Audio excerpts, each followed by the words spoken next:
18절에서 27절입니다.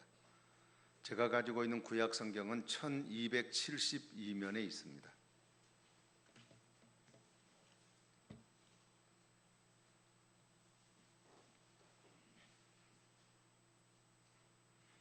요엘서 2장 18절부터 27절까지 내용을 보겠습니다.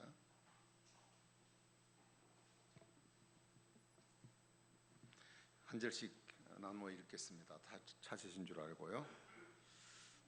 1272면입니다. 그때 여호와께서 자기의 땅을 극진히 사랑하시어 그의 백성을 불쌍히 여기실 것이라.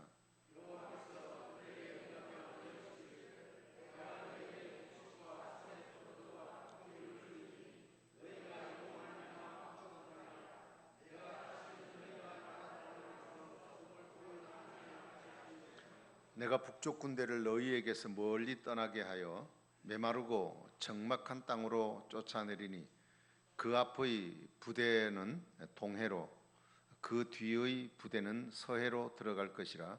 상한 냄새가 일어나고 악취가 오르리니 이는 큰 일을 행하였음이니라 하시니라.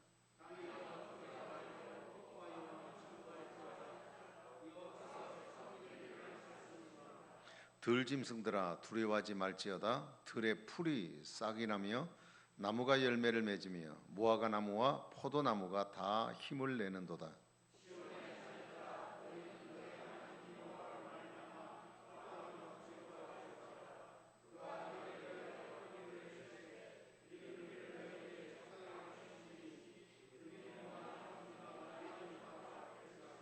마당에는 밀이 가득하고 독에는 새 포도주와 기름이 넘치리로다.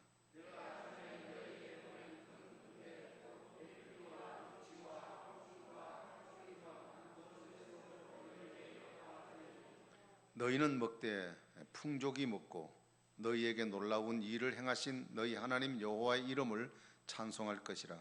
내 백성이 영원히 수치를 당하지 아니하리로다. 그런즉 내가 이스라엘 가운데 있어 너희 하나님 여호와가 되고 다른 이가 없는 줄을 너희가 알 것이라. 이 백성이 영원히 수치를 당하지 아니하리로다. 아멘. 네, 감사합니다.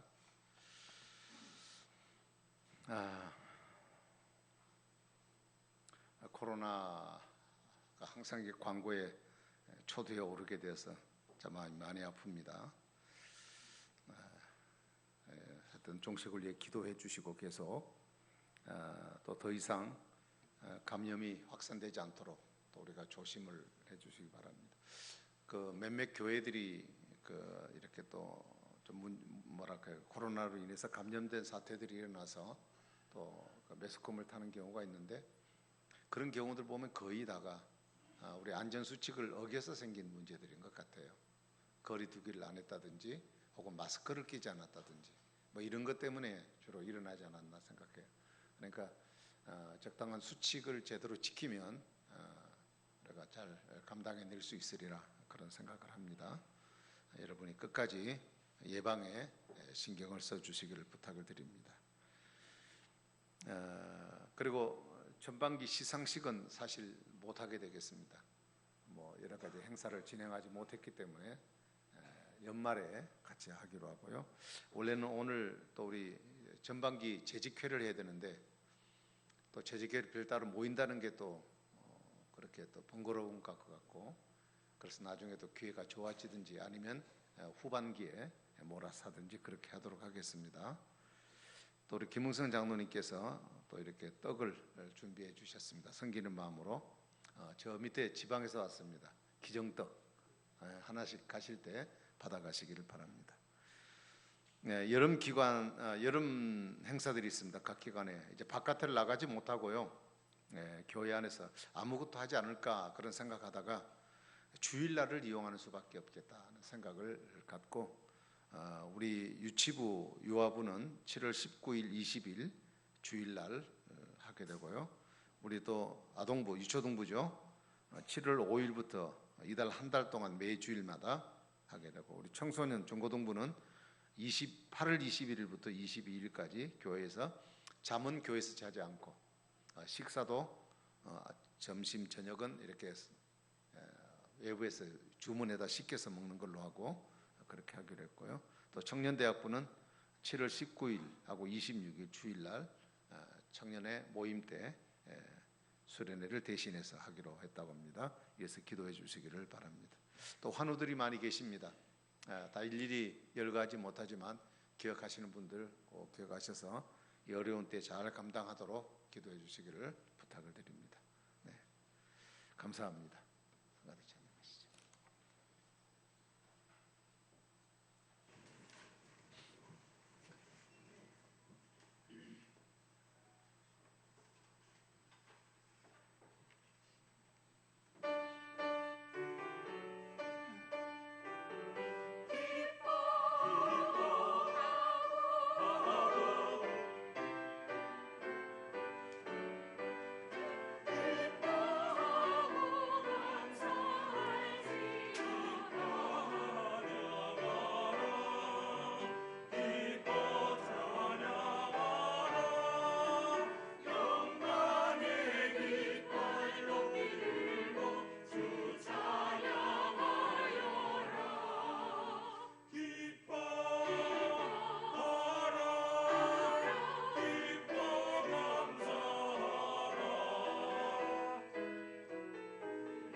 오늘 본문의 말씀은 요엘 선지자에게 하나님께서 전달해 주신 이스라엘이 남과 북으로 나눠져 있습니다.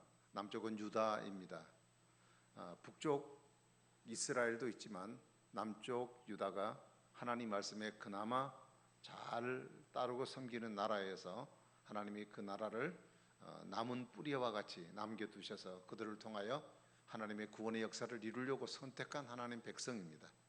근데 그 유다 나라에게 주신 요엘 선지자를 통한 하나님의 말씀인데 그 내용을 오늘 본문의 1장부터 읽어보면 아주 참혹한 현실이 그 땅에 이루어지게 된 것을 봅니다.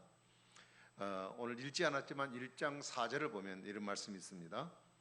팥중이가 남긴 것을 메뚜기가 먹고 메뚜기가 남긴 것을 느치가 먹고 느치가 남긴 것을 황충이가 먹었다, 이렇게 표현했어요.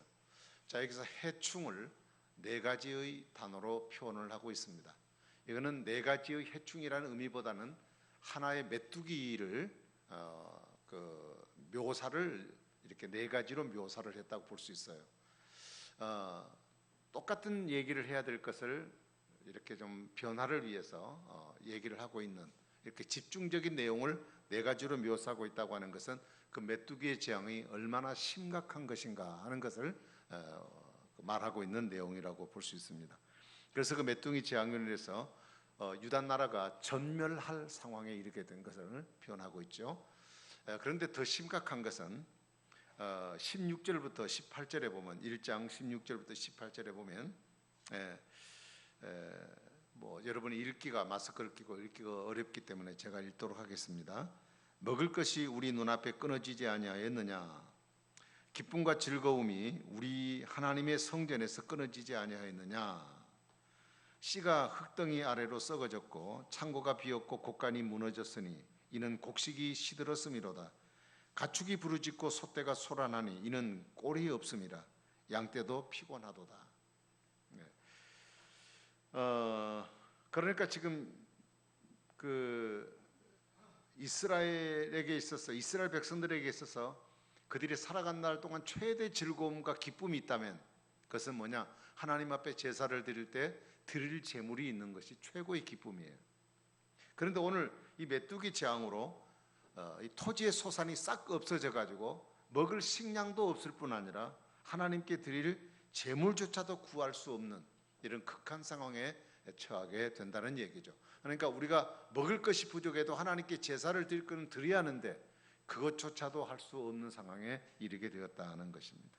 마치 허리케인이 한번 싹 바람기둥이 지나가게 될 때 그 주변 변방이 완전히 폐허가 되는 것처럼 그런 황폐하기 이를 데 없는 상황입니다. 그래서 이 말씀을 2장 2절에서는 그렇게 표현하고 있어요. 이 재앙이 얼마나 경제적으로 큰 일인지, 경제적 기반 자체가 붕괴가 되어버리는데 이전에도 이런 일이 없고 이후에도 이런 일이 없을 것이다, 이렇게 말씀을 하고 있습니다.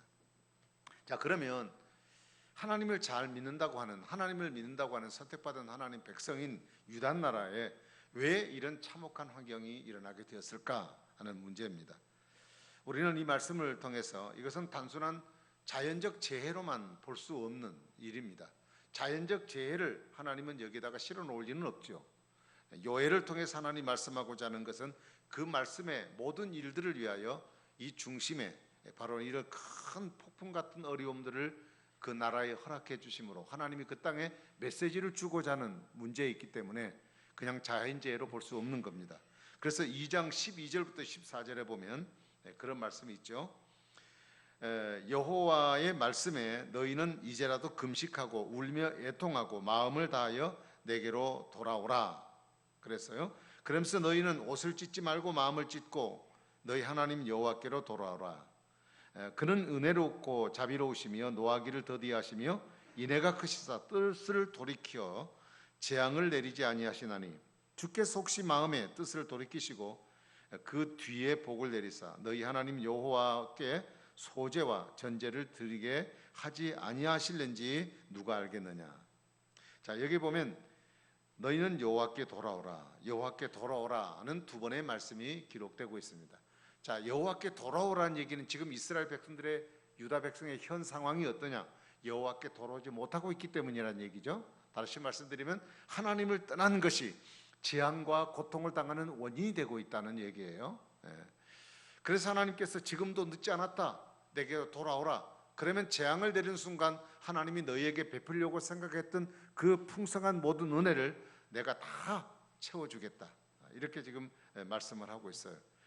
그러면서 결국 그들이 지은 죄, 이 지은 죄에 대한 통회의 마음을 갖고 와라. 마음을 들이지 않고 중심을 들이지 않는 것은 헛된 것에 불과한 뿐이라는 거예요. 그래서 하나님께 돌아오는 심정이, 회개하는 심정이 옷을 찢지 말고 마음을 찢으라, 이렇게 말씀을 하십니다. 그러면 하나님께서 너희에게 내리기로 말한 이 재앙을 너희에게 내리지 않고 내가 거둬가겠다, 이런 말씀을 하시죠. 그러면서 18절은 이렇게 말합니다.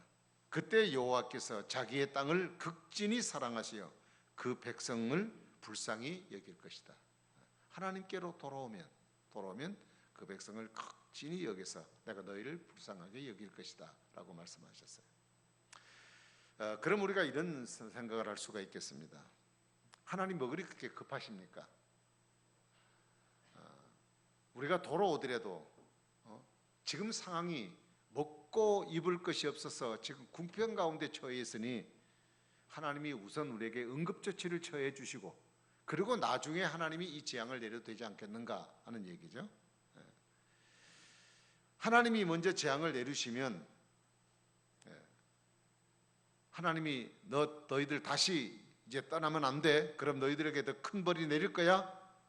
이렇게 하나님이 말씀하시면 어떻겠느냐는 얘기죠. 꼭 하나님이 그 재앙을 내리셔야 하나님 마음이 속이 편하신가? 우리는 여기에서 이 질문에 대해서 우리는 하나님에 대한 답은 그렇습니다. 하나님은 절대 악과 타협할 수가 없는 분이시다는 거예요. 하나님은 자기 백성을 너무 잘 알아요. 이 백성의 고질적이 갖고 있는 생각이 뭔가를 알아요.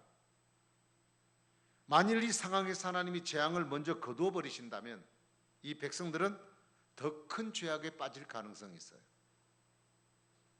그러니까 하나님이 여기서 내버려 두면 하나님이 하다가 마시겠지 뭐 이렇게까지 심하게 하시려? 이렇게 생각하고 막연하게 하나님에 대한 그런 그 기대 때문에 그들이 하나님에 대한 두려움을 갖지 못하고 더 심각한 죄를 지음으로 인해 타락에 빠질 가능성이 이 백성들에게 있다는 것을 하나님은 잘 알고 계신다는 얘기예요. 그래서 재앙을 내리지 않게 되면 이 백성들은 결국 그 문제 때문에 빠져나올 수 없는 미궁에 빠져갈 가능성이 많아요. 그래서 하나님께서 그들 스스로에게 죄악을 버리고 회개하라 이렇게 말씀을 하셨어요. 그러나 여러분, 하나님께서 기다리시는 그때, 자기 백성에게 돌아올 때 하나님께서 준비하셨던 것을 그들에게 쏟아부어 주실 그때를 위해서 지금 회개하는 과정, 그것 때문에 당하는 고통, 그것 때문에 당하는 기근, 황폐함은, 그래서 그것으로 해서 그들이 회개하고 돌아오는 고통은 말할 수 없는 큰 고통의 날일 수 있겠지만, 그러나 그 구름이 걷혀지는 순간 그 앞에는 큰 기쁨과 즐거움이 그들 앞에 펼쳐질 것을 말씀하고 계십니다. 그 내용이 오늘 본문에 읽은 내용이에요. 자, 이 19절을 보시면 그런 내용이거든. 배고픔의 모든 현실을 하나님이 풍족하게 바꿔주신다, 그런 뜻이에요. 그 다음 20절의 내용은 원수들을 다 물리쳐서 너희들에게 염려 근심거리를 다 몰아내 주신다, 그런 뜻이에요. 그 다음 22절에 보면 주변의 모든 것에서부터 부족함을 느끼지 못하게 해주겠다는 것이죠. 그 다음에 23, 24절에 보면 이를 위하여 하나님이 때를 따라서 이른 비와 늦은 비를 내려주셔서 우리를 회복하게 하시고 우리에게 기쁨과 즐거움으로 채워주시겠다는 것입니다. 그 다음에 25절, 26절에 보면 절대로 어느 누구로부터 너희들이 수치와 업신여김을 당하지 않는 하나님의 백성으로 너희들을 세워주시겠다. 네. 사랑하는 여러분, 오늘 우리는 지금 어느 때를 살고 있는지 우리 자신을 잘 돌아봐야 합니다. 사람은 살아가는 날 동안까지 우리의 삶은 상대적으로 잘 사는 사람이 있고 못 사는 사람이 있습니다. 그래서 가끔 우리 주변에 보면 힘들고 배고픔과 굶주림에 시달리는 사람들이 있습니다. 그러나 우리 한국의 실정 보면 대부분에 다 풍족하고 넘치는 삶을 살고 있습니다. 지난번에 말씀드린 것처럼 국민 총소득이 3만 불이 넘는 선진국에 들어선 나라입니다. 그리고 인구 비율에 대해서 세계적으로 우리나라만큼 대학생이 많은 나라는 없습니다. 공부도 최고 많이 했습니다.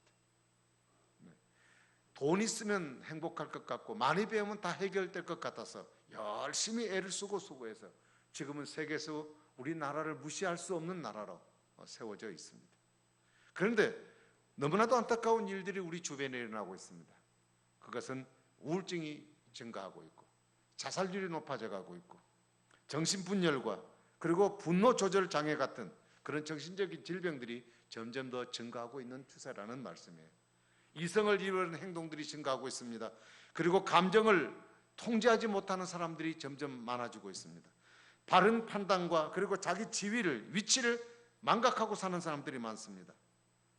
극단적인 행동들을 하는 사람들이 많아져요.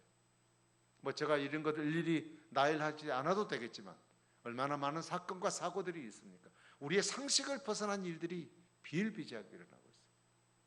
일전에도 말씀드렸지만 물론 계모이기는 하지만 그러나 그 아이가 말 안 듣고 그런다고 해서 가방 안에 집어넣고 그 안에 가방 위에 올라타고 발로 밟고 밑에서 애가 죽겠다고 나를 치다가 나중에 소리가 안 나면 열어나 봐야 되지 않겠어요? 그대로 방치해두고 거기다가 안 되니 또 작은 가방에다 또 집어넣고 그 몇 시간 비워버리고, 여러분 상식을 초월하는 이런 일들, 어린 생명들 꽃을 피워보지도 못하고 사지를 몰아넣는 이 일들을 우리가 과연 어떻게 표현을 해야 될까? 인간의 탈을 쓰고 있는 인간이 자식을 훈육한답시고 두 아이들을 한밤중에 산중에 데리고 올라가서 옷을 발가벗기고 맨발로 거기서 걸어 내려오도록 엄마가 차를 태워놓고 혼자 내려와 버리고 밤새도록 애들이 걸어 나오다가 발에 피투성이가 되어지는 이런 모습들, 이런 사건 사고를 다루는 프로그램이 있습니다. 거기에 사회자가 마지막으로 그런 얘기를 하더라고요. 제가 이것을 먹고 살고 있지만 그러나 테이블 위에 이런 얘기들이 오고 가지 않았으면 좋겠다. 우리의 바람이죠. 먹을 것 입을 것 넘쳐나고 눈만 뜨면 온갖 좋은 것이 넘쳐나고 가득가득 쌓여 있는데 왜 이런 일들은 계속 멈추지 않고 일어나고 있을까? 왜 우리에게는 실패와 좌절이 거듭하고 있을까? 왜 한숨과 걱정이 마를 날이 없이 늘 이렇게 고통스러운 매일을 살아야 되나? 왜 우리가 이것을 쉽게 이겨내지 못할까요? 왜 이것을 우리가 감당하지 못하고 살까요? 성경은 한마디입니다. 하나님을 잃어버렸기 때문이다. 우리 속에 하나님이 없기 때문이다.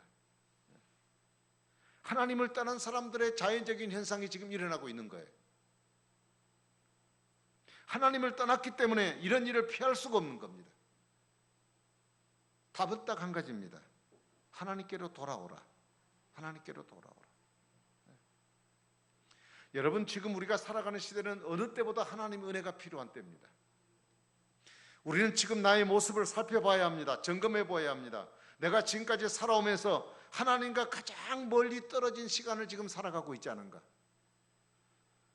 지금 은혜가 내 속에 고갈되어서 공함이 내 속에 있는데도 불구하고 나는 그것을 세상의 것으로 채우려고 우리는 허우적거리고 인생을 살아가고 있지 않은가? 세상은, 우리의 신앙은 껍데기와 같고 내가 직분을 맡았지만 직분도 다 껍데기와 같고 진짜 속마음은 내 속에서 다른 것을 다 빼앗겨버린 상황을 살아가고 있지 않은가?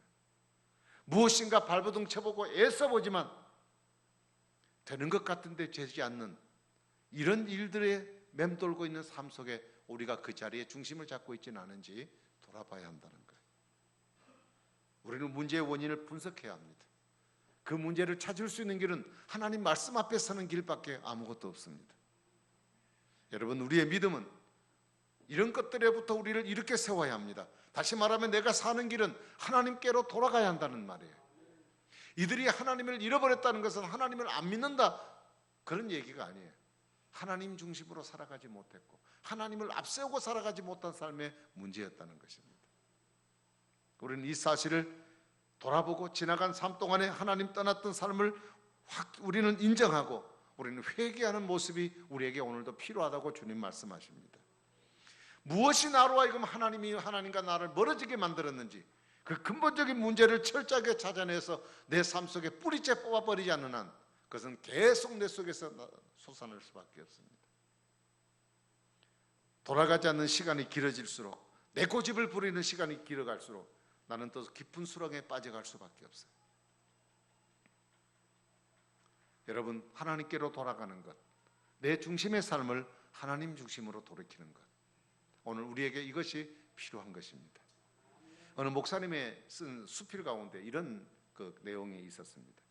초등학교 이제 가정이 다 예수를 믿는 집안인데 초등학교 이제 가정이 둘러앉아 식사를 하면서 이제 초등학생이 이제 자기 아들이 5학년짜리가 이제 대표 기도입니다.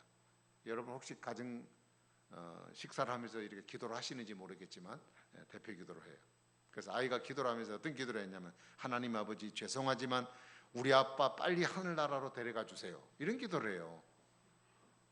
그러니까 뜬금없이 이런 얘기를 하니까 가족들이 꼼짝 못하고 예수님 이름으로 기도합니다. 근데 아멘도 못하고 그냥 어영부영해서 끝냈어요.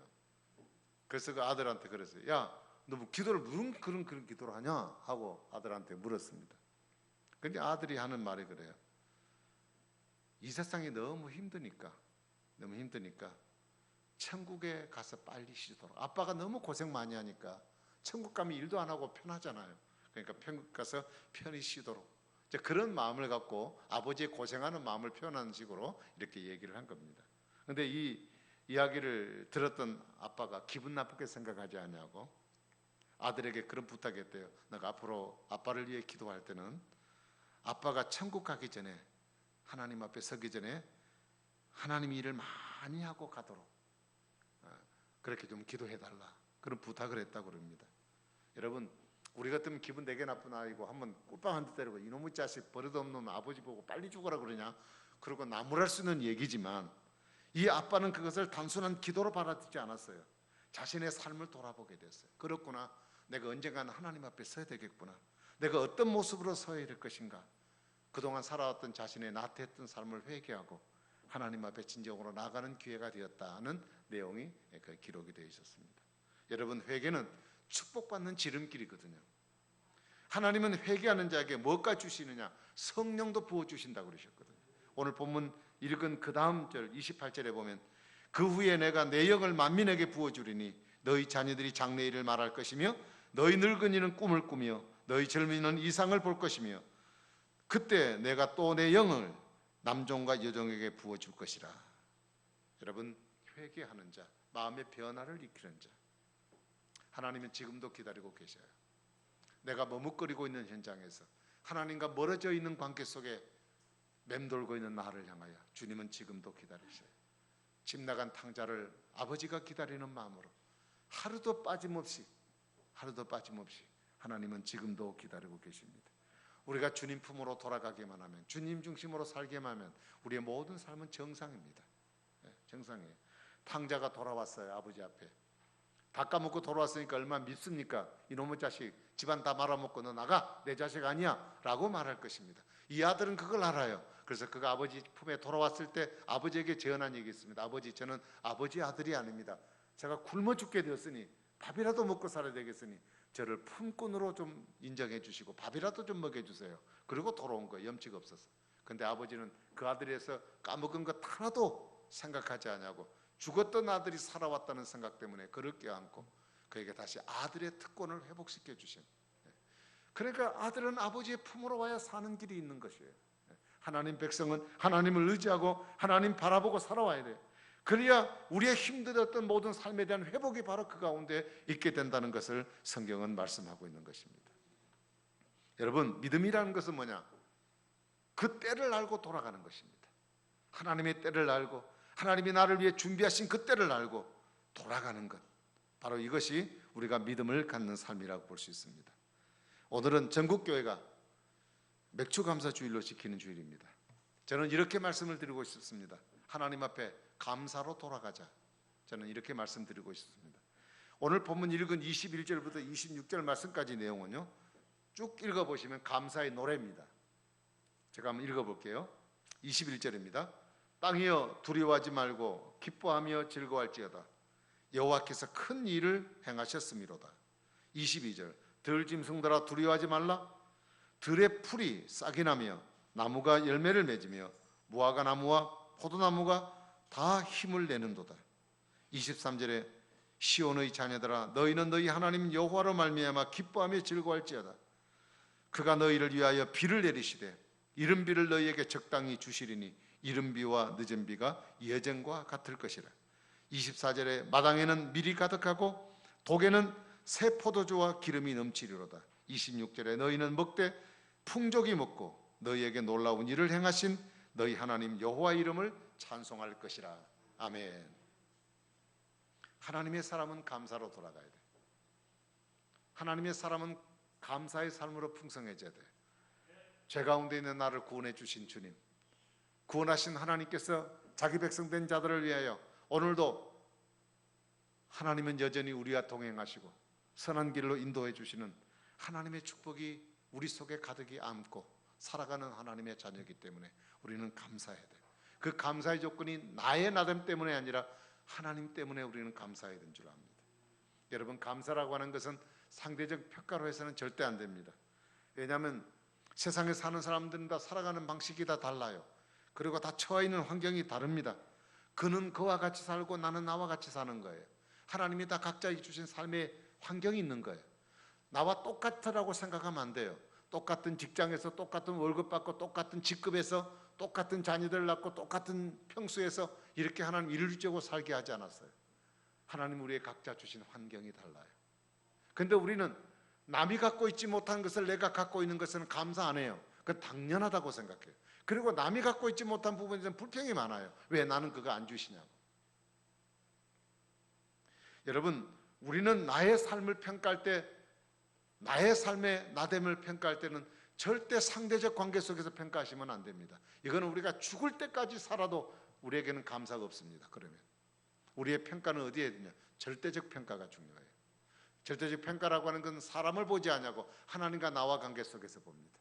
하나님이 나를 얼마나 이뻐하셨는가, 나를 얼마나 사랑하셨는가, 나를 위해서 죄로 인해 영원한 형벌을 받을 나를 위해서 하나님 아들 독생자를 아낌없이 자라게 해주신 하나님의 그 큰 사랑을 받은 하나님의 자녀예요.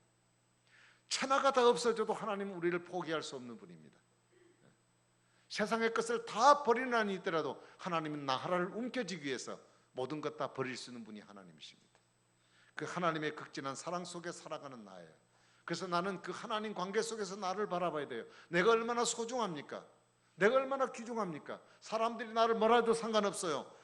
절대 전능하신 하나님이 나에 대해서 이처럼 사랑하시는데 우리가 그 하나님의 사랑에서 무엇으로 평가할 수 있습니까? 바울은 고린도후서 15장 10절에서 나의 나됨은 하나님의 은혜라 그랬거든요. 나의 나됨이라는 그 말의 자체는 그가 훌륭하고 좋은 일이 많아서가 아니에요. 지금 그의 형편은 복음 때문에 고통을 당해요. 언제 죽을지 몰라요. 배가 고파요. 예수님 때문에 다 버려버렸던, 배설물처럼 버려버렸던 것 때문에 그런 불편함이 많아요. 그래도 그는 그 일 때문에 불평하거나 원망하지 않았어요.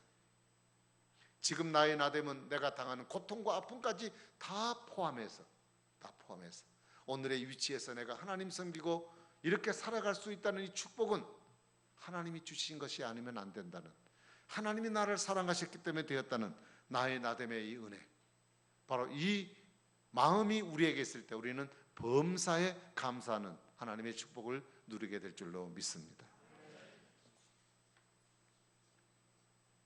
여러분, 회개라고 하는 것은 성숙한 감사고 수준 높은 은혜입니다.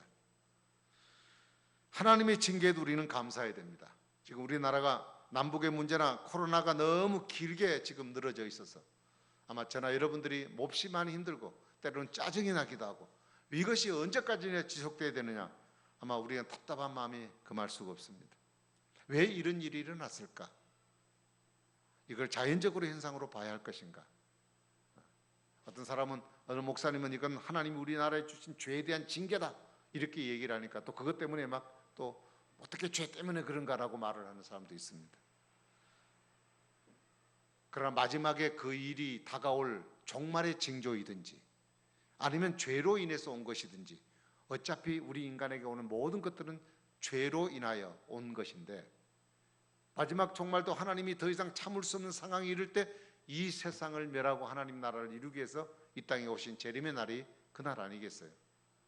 그러니까 우리는 하나님이 왜 이런 아픔과 징계를 주실까? 오냐 오냐 내 자식 이렇게 하지 않냐고 왜 하나님 메초리를 들어야 하실까? 그것은 하나님께서 우리로 하여금 징계로 인해서 우리로 하여금 돌아오게 하신 하나님의 사인이에요. 우리는 이 아픔을 통하여 하나님을 보아야 돼요. 이 아픔을 통하여 내 자신을 바라볼 수 있어야 돼요.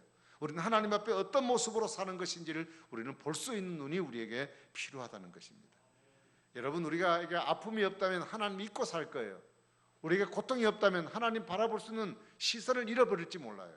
우리가 정신이 딴 데 팔렸을 때 하나님 이런 방법들을 통해 때로는 하나님이 자기 백성으로 돌아오게 하시려고, 하나님이 그 백성을 하나님 품에 안겨주지 않으면 이 백성이 바로 살아갈 수가 없기 때문에 하나님은 때로 우리에게 아픔을 통하여 자기 백성들을 인도하시는 하나님이십니다.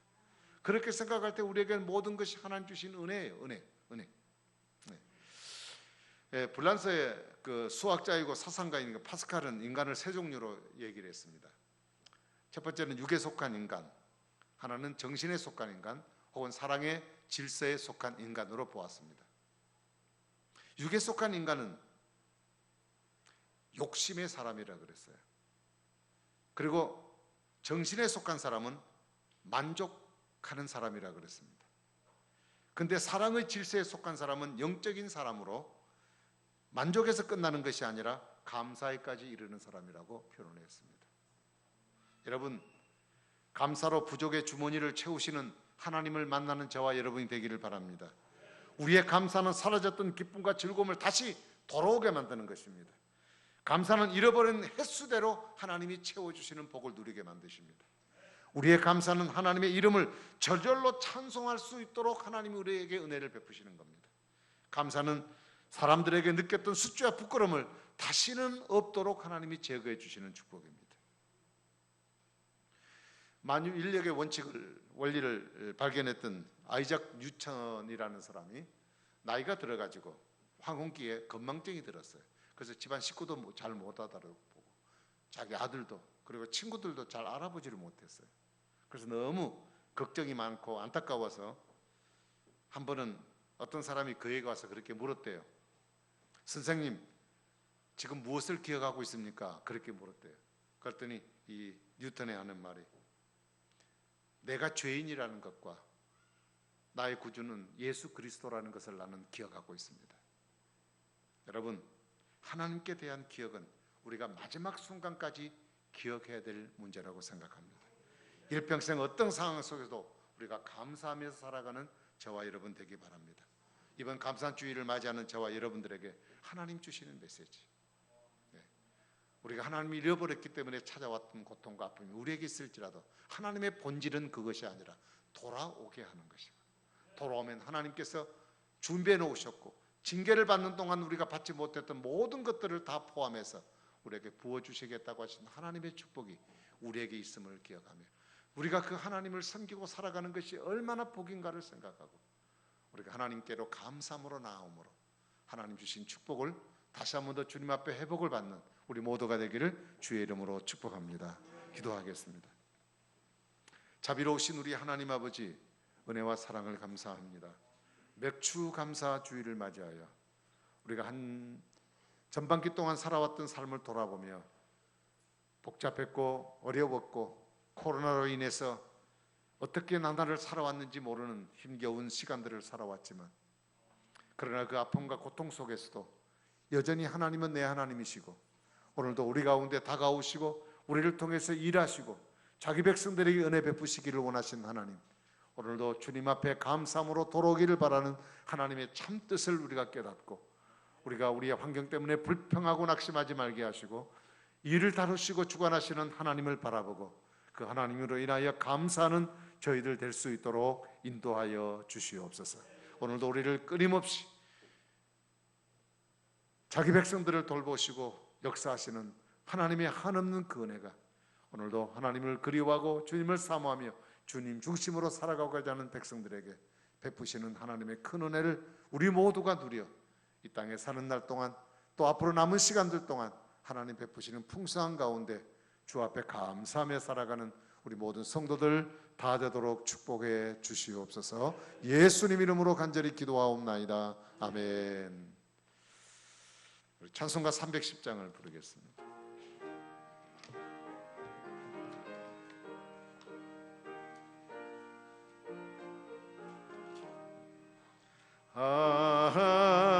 하나님의 은혜로 있을 때 없는 자 왜 구속하여 주는지 난 알 수 없도다. 내가 믿고 또 의지함은 내 모든 형편하시는 주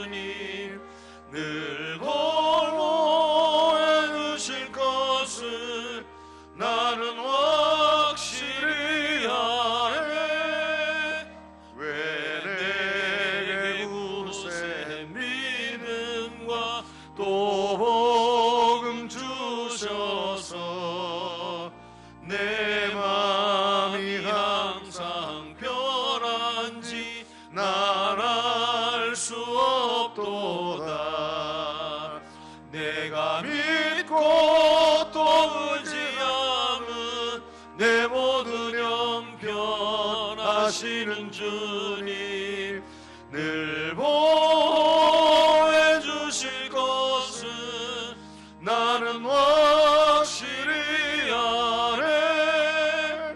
왜 내게 성령 주셔서 내 마음을 감동해 주 예수 믿게 하는지 난 알 수 없도다.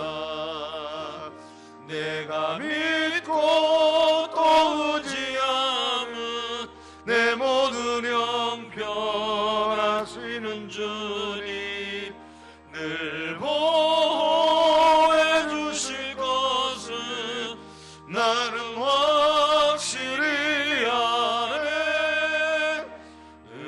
언제 강림하실지 혹 밤에 혹 낮에 또 주님 만날 그곳도 난 알 수 없도다.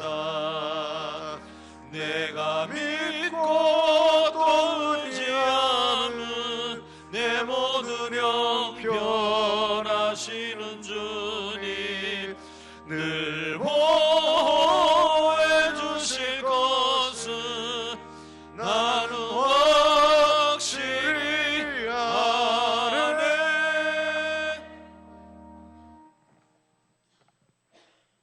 기도하겠습니다. 오늘도 우리를 사랑하시는 주님, 코로나로 인해서 많이 위험이 있음에도 불구하고 또 하나님 앞에 나와 예배할 소중한 시간들을 기억하고 하나님 앞에 나올 수 있는 마음을 저들에게 주신 것 감사합니다.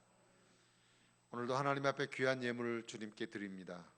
또한 특별히 맥주 감사 주일을 맞이하여 하나님께서 우리에게 허락하신 전반기의 삶 속에 하나님의 하나님 되심을 인하여 하나님께 감사하는 마음을 담아 주님께 예물을 드립니다. 주님, 우리가 살아가는 삶의 순간순간이 우리의 의지로 살아가는 것이 아니라 하나님이 함께해 주심만이 삶의 가장 큰 축복임을 저들이 믿기에 주 앞에 감사함으로 드렸습니다. 하나님께 드린 성도들의 마음의 중심을 주님 받으시고 하나님 축복해 주시고 그들의 삶 속에 필요한 은혜 공급해 주심으로 날마다 삶 속에 나와 함께 하신 주님으로 인하여 늘 감사하며 행복해하며 기뻐하며 매일을 살아갈 수 있도록 은혜를 베풀어 주시옵소서. 하나님 아버지, 어렵고 힘든 세상입니다. 우리의 일터들과 우리의 여러 가지 환경들이 많이 어렵습니다. 하나님 붙들어 주시고 인도해 주셔야 되겠사오니 이 계절을 지나는 동안 하나님 꼭 붙들어 주시고 항상 그 가운데 하나님이 나와 함께 계심을 늘 느끼고 체험하는 현장이 되도록 은혜를 허락해 주시옵소서. 하나님 아버지, 오늘도 몸된 교회를 사랑하여 주를 위해 봉사하고 성도를 섬기는 사랑하는 성도들의 수고의 손길들을 기억하여 주시옵시고 풍성함을 채우시고 하나님이 하시는 대로 주께서 복 내려 주시기를 원합니다. 오늘도 우리와 함께 동참해야 될 성도들 가운데 몸이 아파서 여러 가지 환경들 때문에 또 코로나에 대한 위기 때문에 참여하지 못하여 집에 머물고 계신 분들이 있습니다. 그들에게도 주님 동일한 은혜 베푸시고 건강치 못한 분들에게 건강을 더하여 주시옵소서. 하나님, 속히 이 일이 제거되어져 하나님 모든 성도들이 함께 예배드릴 수 있는 기쁨의 날이 오도록 축복해 주시기 원합니다.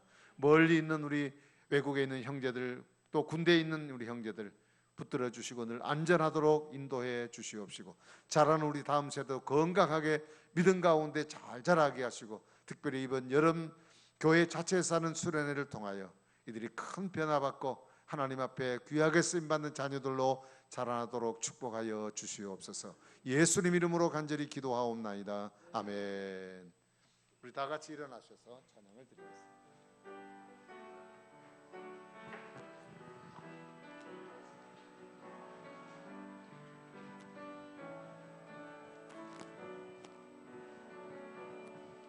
너의 가는 길에 주의 평강이 있으리. 평강의 왕 함께 가시니 너의 내 걸음 걸음 주 인도하시리. 주의 강한 손 너를 이끄시리. 너의 가는 길에 주의 축복이 있으리. 영광의 주 함께 가시니. 내가 밟는 모든 땅 주님 다스리니. 너는 주의 길 예비케 되리. 주님 나라 위하여 길 떠나는 나의 형제여, 주께서 가라시니. 너는 가라 주의 이름으로. 거칠은 광야 위에 꽃은 피어나고. 세상은 내 안에서 주님의 영광 보리라. 강하고 담대하라. 세상이 이기신 주 늘 함께 나와 동행하시며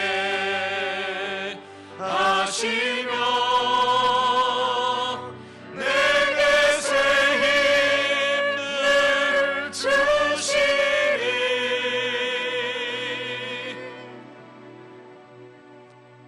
우리 영원한 생명 되신 우리 주 예수 그리스도의 은혜와 독생자 예수를 아낌없이 허락하신 하나님 아버지의 한없는 사랑하심과 구원받은 백성들로 하여금 하나님 주신 환경 가운데 하나님으로 인하여 나의 나됨을 생각하며 감사함으로 하나님께 살아가도록 격려하시는 우리 사랑하는 모든 성도들의 삶 가운데, 그리고 이 민족 위에, 이 세계의 모든 고통을 당하는 사람들을 위해 이제부터 영원까지 함께 있을지어다. 아멘.